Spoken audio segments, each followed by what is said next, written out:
বাধা দিস না দিদি, আজ আমায় বলতে দে। আমি নিজে তখন দেখেছি, তো ওখান আমি এদের আমি ছেড়ে কথা বলবো না।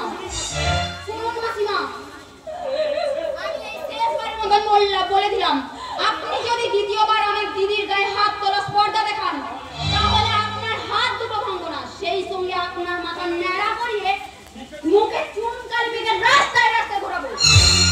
আর তুই সামনে বেরিয়ে যা আমার বাড়ি থেকে।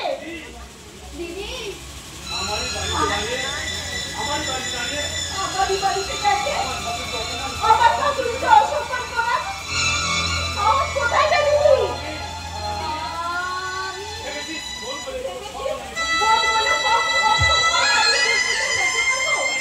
তাই না? না, যে আবার আমার বাড়িতে সম্মান দিতে পারে না, তাকে ভোট করে স্বীকার করতে হবে। দিদি তুই আমার বাড়ি থেকে। আমি চলে যাচ্ছি রে দিদি, আমি ভুলেই গেছিলাম। হয়েছে হয়েছে হয়েছে লাগাতে ফোনটা রাখানো ঘন খেয়াল হয়েছে ভিডিও। ঠিক আছে, আমার কোনো অধিকার নেই, আর তোর ওপর কেউ অন্যায়